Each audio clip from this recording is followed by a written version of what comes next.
great to be presenting to all of you today, and thanks very much for the opportunity to do this. We're really excited about getting this research out there. It's been a couple of years in the making, this piece of work, so we're really, really excited to now be able to bring it to unions, delegates, and people working in this space right across the country. I'm going to start off with a little story. And my story is about a friend of mine who I spoke to as part of this project when we were doing elicitation interviews with union members of colour. And she was, at the time, she was a delegate.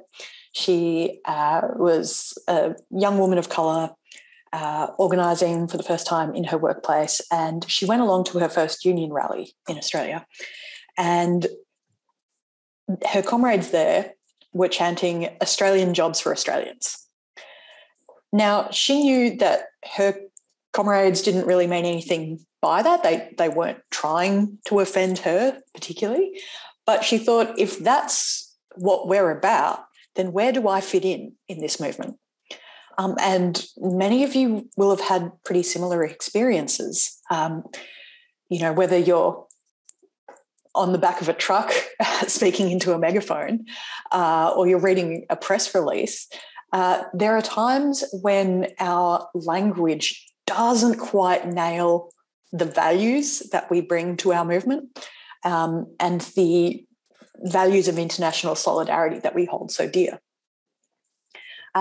So this friend of mine, was really concerned, yes, what does it mean for me in my role in the union movement, but also what about all the unionists of colour that I'm organising too?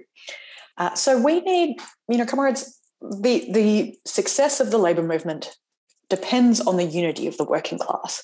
And capital and conservative politicians are always going to come in and try to divide us along racial, gender, religious lines, what have you, but by the type of work we're doing, whether it's casual or permanent or whether we're young or old, they will always try to divide us along various lines. And we're seeing this happen more and more, particularly in the political sphere. And we're seeing, have seen for a couple of decades now, groups like Pauline Hanson and One Nation, the United Australia Party, coming in with a populist rhetoric that appeals to the working class, that positions all the ills of capitalism as the fault of our migrant brothers and sisters. And so unions really need, and the labour movement really needs, a narrative of working class solidarity that is more compelling than that divisive rhetoric. So this is my scary slide.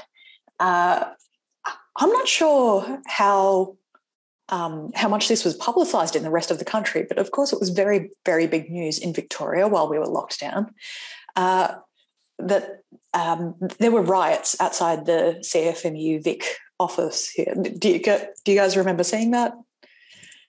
It was anti-vaxxers, and some of them were CFMU members, some of them were definitely not. And there were white supremacist flags and symbols being carried through that crowd and have been pervasive throughout the sort of anti-vax movement here. And it was really startling to see for a lot of union officials. This project, that problem didn't come from nowhere, is the first scary thing that I'm going to say. We need to admit that some of the language that we have been using and some of the things that we talk about unintentionally stoke racial fears. So white supremacy, when I'm talking about white supremacy here, I'm not talking about one or two bad apples in our movement. I'm not talking about a skinhead with a Nazi tattoo.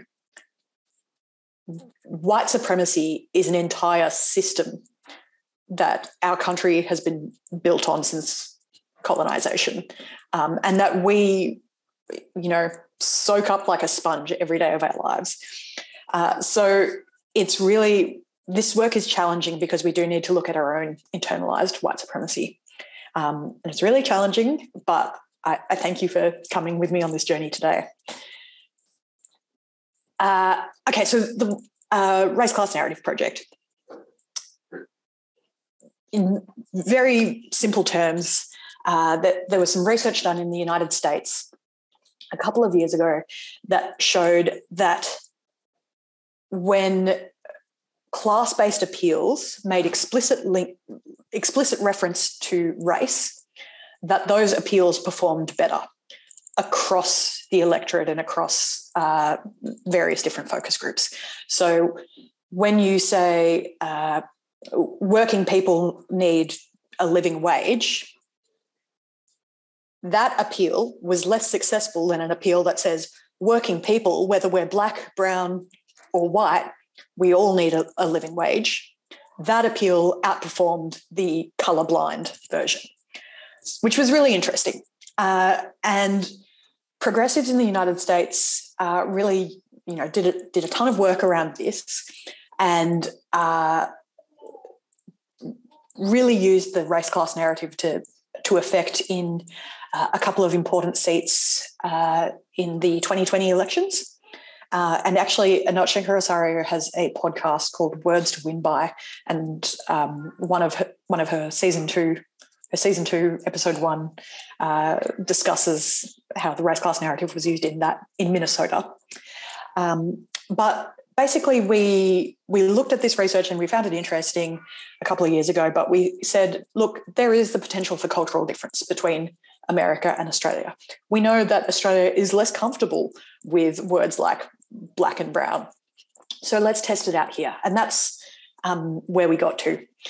We started with a language analysis of, we looked at 100 coded pieces of information from right across the union movement.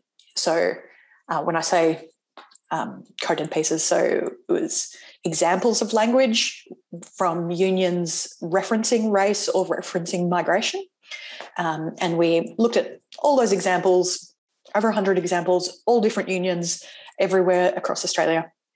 And we coded them by the types of visual metaphor they were using and the various types of language they were using. And then we did a little bit of research and message testing with our friends at the ACTU, and now we're in the field application stage, so we get to bring this research to all of you.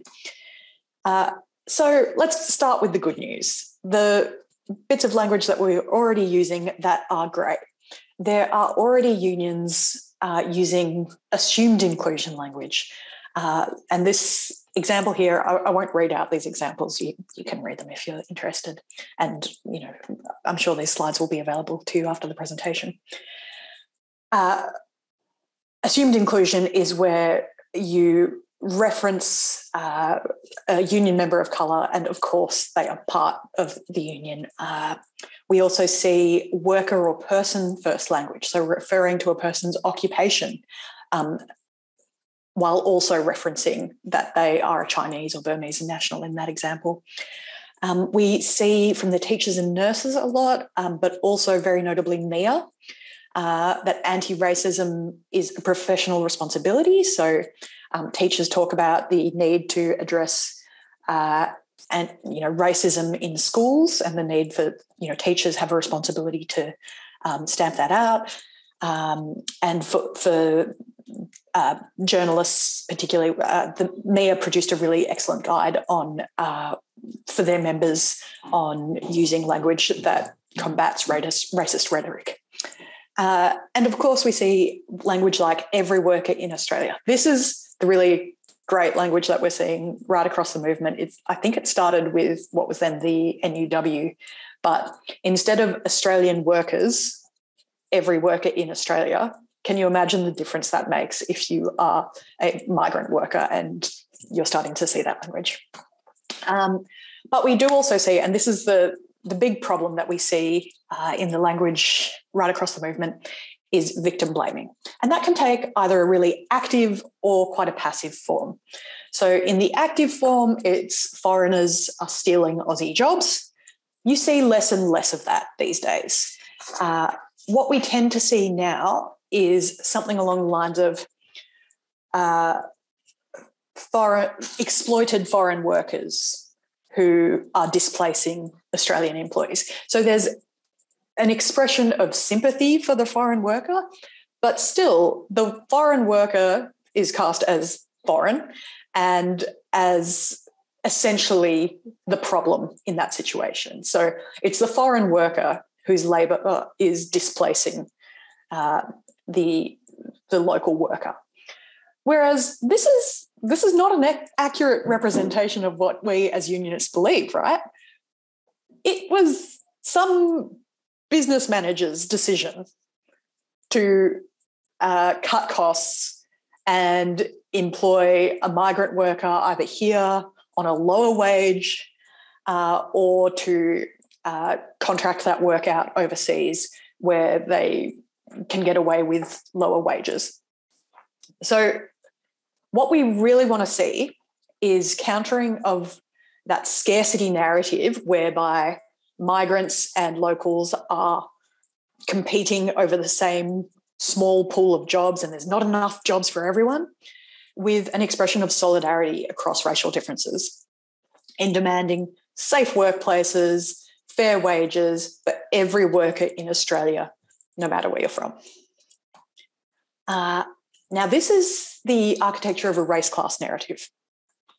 So, we saw some great things we're doing. We saw some problems with the victim blaming. And then we looked at the architecture of a race-class narrative as it was designed in the US. Values, villain, vision is how you design a race-class narrative. When you talk about... so first, I'm not sure how familiar you are with the concept of narrative, but it's not something that fits on a core flute, just so you're aware. We're not going to have like a 3-word slogan at the end of this.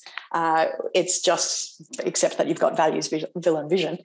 But it's more like the underlying paragraph that communicates your values that you just keep in your head and your heart so that when you're on the back of a truck, you can come up with your messages on the fly. So it's that kind of language. It's not a snappy slogan. It's probably about a paragraph long. So your value statement needs to be simple enough that a 7-year-old can explain it to another 7-year-old. And why I say that is because it's really important that you don't start talking about the Fair Work Act. Very important to explain this to union officials, and I've been trying for 15 years, but nobody believes me. You do want to explicitly refer to the people who make up your everyone. Now, when you say everyone, that's meant to include everyone. So why would you break up that everyone? Well, the reality is that when we say everyone and when the right says everyone, they mean people of a certain colour, basically, and they mean people in a certain social strata. So when you break up that everyone and you say everyone, no matter what we look like or the colour of our skin, no matter what language we speak, no matter what God we pray to, that helps solidify the everyone for people. And it's, I think, really exciting. When I ran this project with the nurses in Victoria a couple of weeks ago, they came up with one for their aged care campaign that was like, whether it's ya or go or nana, everyone should have a right to secure aged care retirement. So that was gorgeous. You want to find a creative way of explaining that cross-racial solidarity. And then in the villain section, we want to use active language, call out deliberate division, and avoid those big picture concepts like capitalism and racism in preference to like real outcomes for people, like wages being suppressed or the water we drink, those sorts of things. And then we get to our vision. We don't want to just say what we're against. We want to describe the beautiful future that we are creating. And I'm sorry, I know I'm running way behind on time here. This is a brand new ad that we've produced today, I think, using that race class narrative.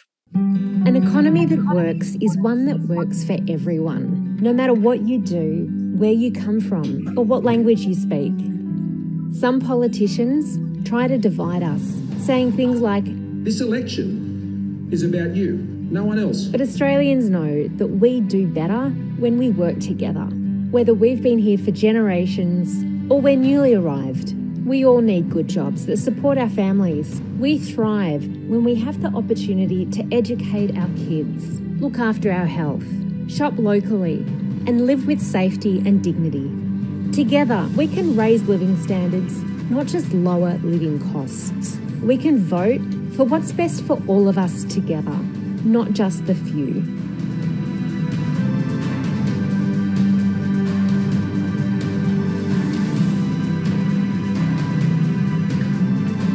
Authorised by El Hilakari, Victorian Trades Hall Council, Carlton. The project and how it was put together. This was message testing we did with an online panel. So the aim of this research was to examine the use of language around race and also ethnicity, with the ultimate intent of us being able to build support for union narratives, which Edwina's just been talking to, and really encourage that cross-racial solidarity that we're trying to achieve. So the research was done with just over 1,000 people. We applied demographic quotas to make sure it was representative of the Australian general population, and we did those quotas on age, gender and region. We asked a battery of questions about values and attitudes to unions, voting intention, racial tolerance, where we used a racial tolerance index I'll take you through, and also around job security. And we did 2 sets of message testing within this research. So the first was the preference between class only and then race class constructions, and then also perceived accuracy of messages around employer blaming versus victim blaming constructions.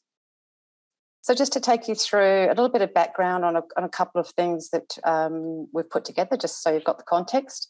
So I mentioned that we were looking at trying to understand racial tolerance. So this research drew on previous research, such as the Minnesota Dial Survey, and also on moral foundations theory as a predictor of attitudes and how you might be able to shift those attitudes as well. So we asked them to consider 4 different statements and to give their level of agreement or disagreement on these 4 different statements around racial tolerance. And as you can see, 2 of those were negative statements and 2 of those were positive statements. Out of this, we conducted a racial tolerance index score, which was previous methodologies that have been established, and there was an opportunity for people to be either sort of up to a +8 if they were absolutely racially tolerant, and down to a -8 if they weren't. The other aspect we looked at was moral foundations theory, which I just mentioned around predictive attitudes and how to shift attitudes. So this explores the origins and the variation in human moral reasoning and why people determine whether something might be right or wrong for them. So it uses 2 batteries of statements and it scores for 5 separate foundations. And these are calculated for each respondent. So 2 of those foundations are care and fairness, and these are known to appeal more to progressive principles of morality. And then we have the other foundations of loyalty, authority and sanctity, which appeal to more conservative principles of morality. Okay, so I'm going to take you through some of these results now. We did quite a bit of analysis around this. So we were able to determine that 51% of Australians were found to be racially tolerant. So most of those were considered tolerant. So that's 37% of that 51, and 14% were considered tolerant. We had around 1 in 3, so 27% who were considered intolerant. Most of those were intolerant rather than being very intolerant, where we had 6%. So as you can see, when we're looking at the racial tolerance, it's really obvious that our union believers are the most racially tolerant, all the way through to our union rejectors who are the least racially tolerant. From this, we see very much that higher tolerance is linked to greater union support from these groups and also union membership, and it also actually increases with education. What we're also able to find is that tolerance is highest amongst women, so as you can see, considerably higher than men, and also much higher for those in the younger age groups, and it goes down basically as you get older. We also found tolerance was highest amongst temporary residents and those who mainly speak English at home as well, and migrants who have arrived to Australia in the last 5 to 10 years ago, which seems quite an obvious find that we would expect to find. As you can see on the top right-hand side, we have a scale of progressive through to conservative. And once again, this trend is really playing out that those that are most progressive are the most racially tolerant, all the way through to those that are the more highly conservative and are much less racially tolerant. The same also applies when we look at our different political parties. So most tolerant are those who consider themselves Greens voters, Labor voters and other independent voters. And as you can see, Pauline Hanson and United Australia Party come pretty far down the line. Looking now at the moral foundation scores, so these are the ones where I mentioned that care and fairness are more so linked to appeal to people who are more progressive. We have our loyalty, respect and sanctity that generally appeal more to people who have more conservative principles of morality. As you can see on the left-hand chart, we've charted here moral foundations versus tolerance. The green line is those that are very tolerant. So as you can see, they're scoring quite high, or the highest on the progressive aspects of moral foundations and much lower on the more conservative aspects. And when you look at sort of the reverse of that, of those that are very intolerant, which is the red line, you actually get to see the opposite of that as well. So once again, we're really seeing this data coming up again and again on itself and really showing that these results are very consistent. Okay, so to head into the really interesting stuff. So we did 2 lots of message testing. The first lot was around preference between class and race class. So we asked our respondents to choose between 4 statements that I have up on screen now. So statement 1A, just to give you a bit of context, it all started off with to make life better for working people we need, and then 1A, better paying, secure jobs and quality education and healthcare for everyone. Statement 1B adds for everyone, but no matter where you're from or what language you speak. So it has the referencing nationality and language differences. And statement 1C is for everyone, no matter your skin colour. And then we had a control statement in there, which was our 1D statement, which was quite different from the others. As you can see, statement 1D was the preferred statement, which relates to nationality and language differences, very much to what Edwina was saying earlier on. And this was selected through an iterative process, 39% of decisions. Support for 1B, it increases with political progressiveness, as you might expect. It also increases for those that have languages other than English. It increases with recent immigration and tends to decrease with age, which is what we've seen in some of the previous data. Statement 1D, as you can see, had very low levels of support, so we actually excluded it from further analysis and just focused on the 3 priority statements.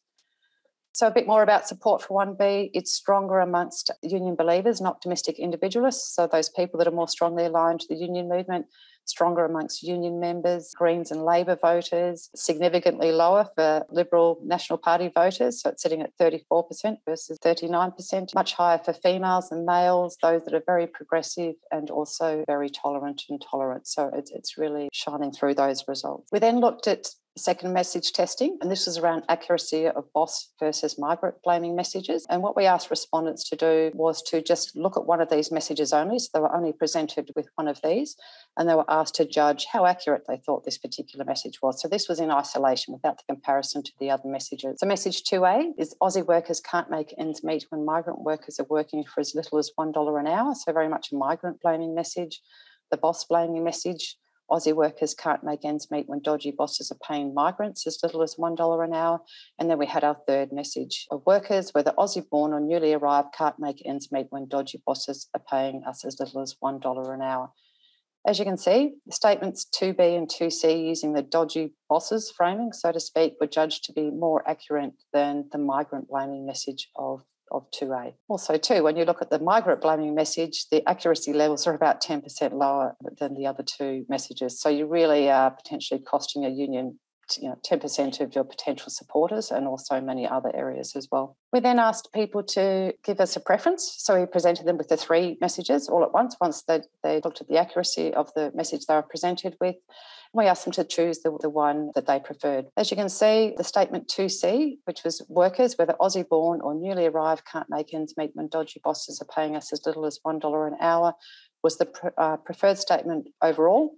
was also the preferred statement across the majority of our demographic segments as well, so very much broad support. It was also the most preferred amongst those that were tolerant and very tolerant, and also those that were progressive and very progressive. Statement 2B, that had 39% preference. This was slightly preferred by Pauline Hanson voters, those in WA, 18 to 29-year-olds, permanent residents, speakers of languages other than English at home, more recent migration, and those that were very conservative or intolerant or very intolerant. Yeah, so look, just to sum up, we really see very well in that data, you know, the results of the work we did with Simone. We couldn't have been happier to see those results, and it really was a very clear endorsement, both of abandoning victim-blaming rhetoric in favour of boss-blaming messages, but more broadly of race-class constructions and the idea underpinning that of solidarity in contradiction to scarcity. So to maximise the appeal of union messages, we should definitely be utilising this race-class message design, and eliminating victim-blaming constructions may actually be an effective tool in inoculating folks against some of that right-wing populism that we have seen cropping up. So, I mean, particularly you saw in that last slide the right kind of hate that language around solidarity. You know, workers, whether newly arrived or local, can't make ends meet when bosses are paying us as little as. We love to see that the UAP hates that message, because what that means is that is in direct contradiction to the language that they are using on people, and that's going to have. And I mean, you saw in the effect of people genuinely find that language more compelling, more interesting, and more accurate. So that's what we love to see. And we're really glad to be able to now be rolling out this work around the country. We actually have a resource that we'll be able to distribute hopefully very shortly. It's waiting on a foreword at the moment, but that's pretty much it. Very, very shortly, and that's going to, you know, really assist you if you want to utilise this race class message design to, you know, for your own campaign.